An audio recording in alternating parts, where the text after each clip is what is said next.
ഗീബൽസിന്റെ പേര് കേൾക്കാത്തവർ ലോകത്തുണ്ടാവുകയില്ല. Paul Joseph Goebbels. കാരണം അദ്ദേഹം നുണ പറയുന്നവരുടെ, നുണപ്രചാരകരുടെ പ്രവാചകനാണ്. നുണപ്രചാരണ മന്ത്രിയായിരുന്നു, അതുപോലെ തന്നെ അതിന്റെ അപ്പോസ്തലനുമായിരുന്നു. മാത്രമല്ല ഹിറ്റ്ലറുടെ മന്ത്രിയായിരുന്നു. ഹിറ്റ്ലർ ആത്മഹത്യ ചെയ്തപ്പോൾ ഒരു ദിവസത്തേക്ക് മാത്രം ജർമ്മൻ ചാൻസലറായിട്ടുള്ള മഹാൻ കൂടിയാണ് ഈ ഗീബൽസ് എന്ന് പറയുന്ന വ്യക്തി. ഗീബൽസിന്റെ ഏറ്റവും വലിയ പ്രത്യേകത, ഗീബൽസ് ഏറ്റവും വലിയ ജൂതവിരോധമുള്ള ക്രിസ്ത്യാനിയായിരുന്നു എന്നുള്ളതാണ്. ഗ്യാസ് ചാമ്പറുകളിലിട്ട് ജൂതന്മാരെ ധാരാളമായി കൊന്നൊടുക്കുന്ന ഹോളോകോസ്റ്റിന് ഹിറ്റ്ലറെ പ്രേരിപ്പിച്ചത് ഗീബൽസ് ആയിരുന്നു. വേറെയും അക്രമങ്ങൾക്ക് പ്രേരിപ്പിച്ചത്, യുദ്ധം ചെയ്യാൻ ഹിറ്റ്ലറെ പ്രേരിപ്പിച്ചത് എല്ലാം തന്നെ ഈ നുണയനായിരുന്നു. നുണയൻ എന്ന് പറഞ്ഞാൽ, ലോകത്ത് നുണ എന്ന് പറയുമ്പോൾ തന്നെ ഗീബൽസിന്റെ പേര് പൊന്തി വരും. ഗീബൽസിന് ഒരു സിദ്ധാന്തം കൂടി ഉണ്ടായിരുന്നു. അത് നുണ നിരവധി പ്രാവശ്യം 101 തവണ ഇങ്ങനെ ആവർത്തിച്ചു കൊണ്ടിരുന്നാൽ അത് സത്യമായിടും എന്നുള്ളതാണ്. അപ്പോൾ പല ഭാഗത്തു നിന്നും പല ആളുകൾ ഒന്നിച്ചു നിന്ന് ഇങ്ങനെ കൂവിയാൽ, നുണ പറഞ്ഞുകൊണ്ടേയിരുന്നാൽ ആ നുണ സത്യമാണ് എന്ന് ജനങ്ങൾക്ക് ബോധ്യപ്പെടും. ഹിറ്റ്ലറുടെ ആളുകൾ പോയി ജർമ്മൻ പാർലമെന്റ് മന്ദിരത്തിന് തീ വെച്ചപ്പോൾ ഗീബൽസ് ഇറക്കിയ നുണ കമ്മ്യൂണിസ്റ്റുകാർ പാർലമെന്റ് മന്ദിരത്തിന് തീ വെച്ചു എന്നായിരുന്നു. അത് ജനം വിശ്വസിച്ചു. ജർമ്മനിയിലെ ന്യൂനപക്ഷ വിഭാഗം, വിശേഷിച്ച് ജൂതർ, രാജ്യദ്രോഹികളാണ് എന്ന നുണയാണ് ഗീബൽസ് ഏറ്റവും കൂടുതൽ പറഞ്ഞ് പരത്തിയിരുന്നത്. അന്ന് റേഡിയോ ആണ് ഉണ്ടായിരുന്നത്. ആ റേഡിയോ വേണ്ടുവോളം ഉപയോഗിച്ചുകൊണ്ട് പ്രചാരണ മന്ത്രി, ഹിറ്റ്ലറുടെ പ്രചാരണ മന്ത്രി എന്ന പദവി ഉപയോഗിച്ചുകൊണ്ടാണ് ഗീബൽസ് ഇത്തരത്തിലുള്ള വേലത്തരങ്ങൾ ഒപ്പിക്കുകയും ജർമ്മനിയിലെ ന്യൂനപക്ഷങ്ങളല്ലാത്ത ജനവിഭാഗങ്ങളെ, ഭൂരിപക്ഷ ജനവിഭാഗങ്ങളിൽ മുഴുവൻ അതിദേശീയ വികാരം കുത്തിവെച്ച് അവരെ ന്യൂനപക്ഷങ്ങൾക്കെതിരാക്കി തീർക്കുകയും, ജൂതന്മാരെ ഹിറ്റ്ലർ കൊന്നു തീർക്കുമ്പോൾ അതിലൊന്നും ഒരു പ്രശ്നമില്ല എന്ന ഒരു മനോഭാവത്തിലേക്ക് അവരെ കൊണ്ടെത്തിക്കുകയും ചെയ്തത് ഗീബൽസ്യൻ പ്രചരണ തന്ത്രങ്ങളാണ്. ഇത് പറയാൻ കാരണം, ഈ ഗീബൽസ്യൻ തന്ത്രം ഇപ്പോൾ നമ്മുടെ കേരളത്തിലും വളരെ വ്യാപകമായിക്കൊണ്ടിരിക്കുകയാണ്. കുറച്ച് ആളുകൾ നുണ പറയാനായി ഇറങ്ങിത്തിരിക്കുന്നു. അവർക്ക് നമ്മുടെ മീഡിയകളിൽ, ചാനലുകളിലും എല്ലാം തന്നെ ആവശ്യത്തിലേറെ സ്ഥലം, സ്പേസ്, ടൈം ലഭിക്കുകയും ചെയ്യുന്നു. അവർ പറയുന്ന നുണകൾ കേട്ടുകൊണ്ട് ആങ്കർമാരിങ്ങനെ കുന്തം വിഴുങ്ങിയത് മാതിരി ഇരിക്കുന്ന കാഴ്ചയും നമ്മൾ കണ്ടുകൊണ്ടിരിക്കുന്നു. ആ ഒരു തന്ത്രം ആവിഷ്കരിച്ചുകൊണ്ട് എല്ലാ ചാനലുകളിലും കുറച്ച് സ്ഥിരം കഥാപാത്രങ്ങളുണ്ട്. ആ സ്ഥിരം കഥാപാത്രങ്ങളെ രാവിലെ സ്വന്തം യൂട്യൂബ് ചാനലിലും, വൈകുന്നേരമായി കഴിഞ്ഞാൽ ഈ ചാനലുകളിൽ ഏതെങ്കിലും ഒരു ചാനലിൽ അങ്ങോട്ട് വിളിച്ചു ചോദിക്കുന്നു, ഞങ്ങൾ വരട്ടെയോ, അങ്ങനെ ചെല്ലുന്നു. അവിടെ ചെന്നുകൊണ്ട് തങ്ങൾ പാട്ടുപാടാനുള്ള നുണകൾ ആവർത്തിച്ചുകൊണ്ടേയിരിക്കുന്നു. ഇപ്പോൾ ലഹരി വിരുദ്ധ പോരാട്ടങ്ങൾ നടക്കുന്ന കാലമാണ്. കേരളത്തിൽ ലഹരി വളരെ വ്യാപകമാവുകയും ആ ലഹരി ഉപയോഗിക്കുന്നവരുടെ എണ്ണം വളരെ വർദ്ധിക്കുകയും, അങ്ങനെ ലഹരി ഉപയോഗിക്കുന്ന യുവതലമുറ അക്രമാസക്തരായി തീരുകയും സ്വന്തം മാതാപിതാക്കളെയും സഹോദരന്മാരെയും ഒക്കെ വെട്ടിക്കൊല്ലുകയും ചെയ്യുന്ന, അനിയന്മാരെയും ഒക്കെ വെട്ടിക്കൊല്ലുകയും ചെയ്യുന്ന വളരെ പരിതാപകരമായ ഒരു സ്ഥിതിവിശേഷത്തിലേക്ക് കാര്യങ്ങൾ എത്തുകയും ചെയ്തിരിക്കുന്നു.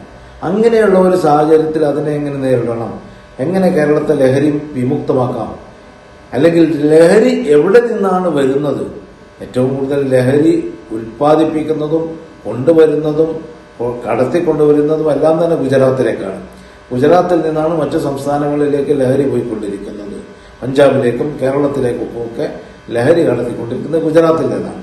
ഗുജറാത്തിൽ അതിന്റെ ഉറവിടം തേടുകയോ, എന്തുകൊണ്ട് ഗുജറാത്തിൽ ഇത്ര അധികം ലഹരി വിതരണ കേന്ദ്രങ്ങളുണ്ടായി, ലഹരി ഇറക്കുമതി ഉണ്ടായി എന്നൊക്കെ പരിശോധിക്കാതെ ഈ ഗീബൽസിയന്മാർ ചെയ്തുകൊണ്ടിരിക്കുന്നത്. പണ്ട് ഒരു ഗീബൽസ് ആയിരുന്നു ഉണ്ടായിരുന്നത്. ഇപ്പോൾ നുണകളെപ്പോലെ തന്നെ ഗീബൽസുമാരുടെ എണ്ണവും പെരുകിക്കൊണ്ടിരിക്കുകയാണ്. അങ്ങനെ പെരുകിയിട്ടുള്ള ഗീബൽസുമാരെല്ലാം തന്നെ വിവിധ ചാനലുകളിൽ വന്നിരുന്നു കൊണ്ട് അത് ചികഞ്ഞു നോക്കുന്നതിന് പകരം, അവരുടെ ഈ ലഹരിയുടെ ഉറവിടം ചികഞ്ഞു നോക്കുന്നതിന് പകരം, ലഹരിയിൽ ഉപയോഗിക്കുന്നത് മൂലം അല്ലെ ലഹരി കടത്തുന്നത് മൂലം പിടിക്കപ്പെട്ട ആളുകളുടെ പേരുകൾ പരിശോധിക്കുകയും അവരുടെ സമുദായം ചികഞ്ഞു നോക്കുകയും ചെയ്യുന്നു. ഒരു ക്രൈം നടന്നാൽ, ഒരു കൊലപാതകം നടന്നാൽ, ആ കൊലപാതകം നടത്തിയ പ്രതികളുടെ സമുദായവും മതവും ജാതിയും ഒക്കെ തിരിച്ചുള്ള കണക്കെടുക്കാൻ ശ്രമിക്കുന്നവർ തീർച്ചയായിട്ടും അവരുടെ മനസ്സിലുണ്ടാവുക ജാതി വികാരങ്ങളും മതവികാരങ്ങളും തന്നെയാണ്. മതവർഗീയതയുള്ളവർക്കാണ് അങ്ങനെ നോക്കാൻ സാധിക്കില്ല. അപ്പം അത് നോക്കി കണക്ക് പറയുന്നുണ്ടെങ്കിൽ അവർക്കാണ് വർഗീയത എന്ന് മനസ്സിലാക്കാനുള്ള സാമാന്യ ബുദ്ധി ജനങ്ങൾക്കുണ്ടാകും എന്ന് അവർ മനസ്സിലാക്കുന്നത് നല്ലതാണ്. മറ്റൊരു കാര്യം, ഒരു വിഭാഗം ജനസംഖ്യാപരമായി അവർക്ക് വർധനമുണ്ടാവുകയാണെങ്കിൽ, അവരുടെ ജനസംഖ്യ വർദ്ധിക്കുകയാണെങ്കിൽ തീർച്ചയായിട്ടും അവർക്കിടയിലുള്ള ക്രിമിനലുകളും വർദ്ധിക്കും, അവർക്കിടയിലുള്ള നല്ല ആളുകളും വർദ്ധിക്കും, അതുപോലെ തന്നെ അവർക്കിടയിലുള്ള ക്രിമിനലുകളും വർദ്ധിക്കും. ഒരു നാട്ടിൽ എല്ലാ വിഭാഗം ആളുകളും ജീവിക്കുന്ന ഒരു നാട്ടിൽ ക്രൈം വർദ്ധിക്കുന്നത്, ക്രിമിനൽ കുറ്റങ്ങൾ വർദ്ധിക്കുന്നത്, കൊലപാതകങ്ങൾ വർദ്ധിക്കുന്നത്, അക്രമ പ്രവണതകൾ വർദ്ധിക്കുന്നത്, ഇത് മതം നോക്കിയല്ല. എല്ലാ മതങ്ങളും നന്മ പഠിപ്പിക്കുന്നു. മതങ്ങളിൽ വിശ്വസിക്കുന്നവർ നന്മ പിന്തുടരുന്നവരുമായിരിക്കും. മതങ്ങൾ ചെയ്യുന്ന നന്മകളും പ്രയോജനങ്ങളും ഒന്നും കാണാതെ മതവിരുദ്ധരായിട്ടുള്ള ആളുകളെയും യുക്തിവാദികളെയും ഒക്കെ കൂട്ടുപിടിച്ചുകൊണ്ട് ഈ ഗീബൽസിയൻ തന്ത്രങ്ങൾ പ്രയോഗിച്ചുകൊണ്ടിരിക്കും.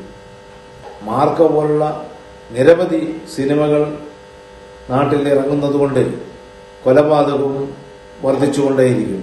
നമ്മുടെ കേരളത്തിലും പരിസര പ്രദേശങ്ങളിലും കർണാടക, തമിഴ്നാട്ടിലൊക്കെ തന്നെ ഒരുപാട് കോളിളക്കം ഉണ്ടാക്കിയിട്ടുള്ള ഒരു വിഷയമാണ്.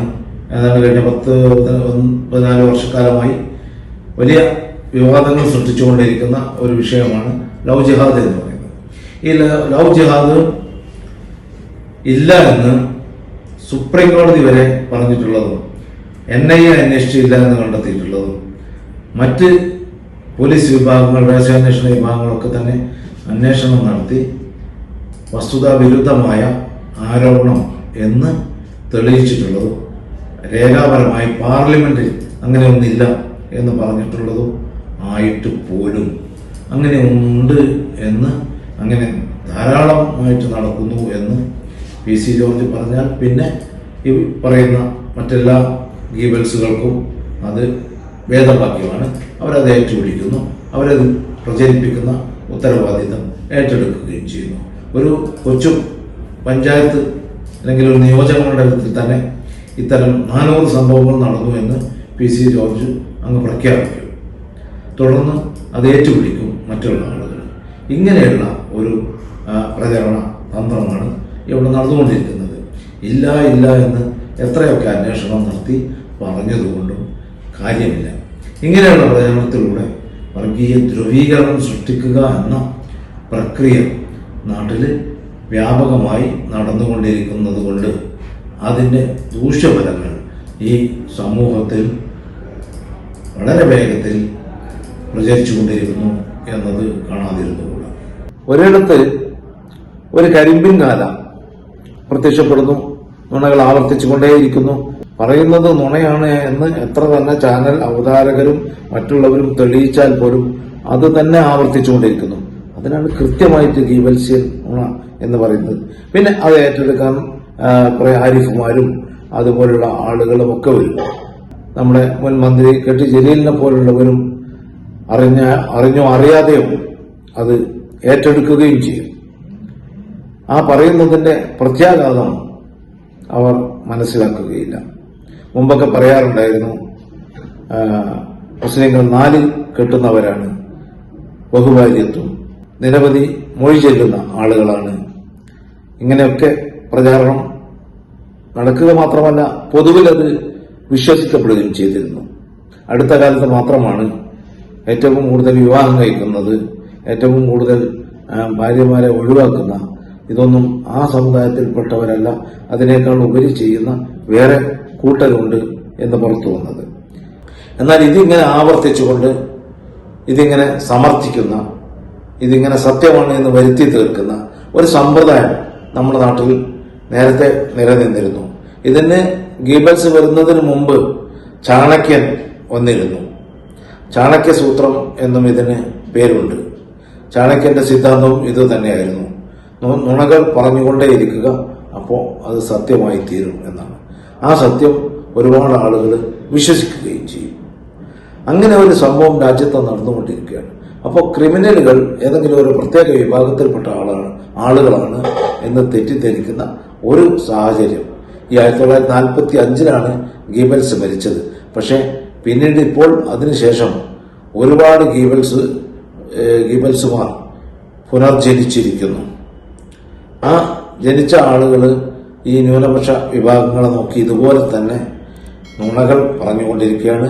അവർ രാജ്യദ്രോഹികളാണ്, ദേശവിരുദ്ധരാണ് എന്നതാണ്. അത് ഗീബൽസൻ പറഞ്ഞ അതേ വാചകമാണ് ഇവരും പറഞ്ഞുകൊണ്ടിരിക്കുന്നത്.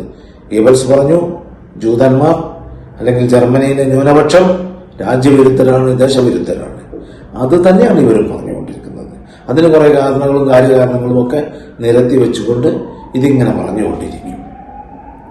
ഈ രാജ്യത്ത് ജനിച്ച, ഈ രാജ്യത്ത് ജീവിക്കുന്ന ഒരു ജനസമൂഹം ഒന്നാകെ പുറത്തു പോകേണ്ടവരാണ് എന്ന PC ജോർജിന്റെ ആ വാചകം, അതിന് ഏറാൻ മൂളുന്ന ഇത്തരം പ്രചാരകങ്ങളാണ്, പ്രചാരണ മന്ത്രിമാർ. അവരാലോചിക്കേണ്ടത് ഈ ലോകത്തെ കിടുകിട വിറപ്പിച്ച ഹോളോകോസ്റ്റ് പോലുള്ള സംഭവങ്ങൾ ഉണ്ടാക്കി തീർത്ത, അതിനുവേണ്ടിയുള്ള പ്രചരണ വേദികൾ ഒരുക്കിയിട്ടുള്ള ഗീബൽസിന് എന്ത് സംഭവിച്ചു എന്നുള്ളതാണ്.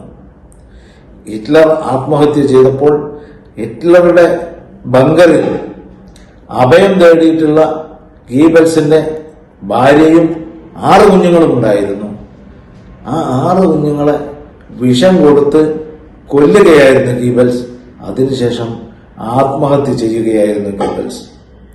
വൈകിട്ട് ചാനലുകളിൽ വന്നിരുന്ന നുണ പറയുന്ന ആശാന്മാർ, ഗീബൽസിന്റെ സന്തതികൾ, ഈ ഒരു ചരിത്രം കൂടി അയവിറക്കുന്നത് നന്നായിരിക്കും എന്ന് മാത്രം പറഞ്ഞുകൊള്ളട്ടെ.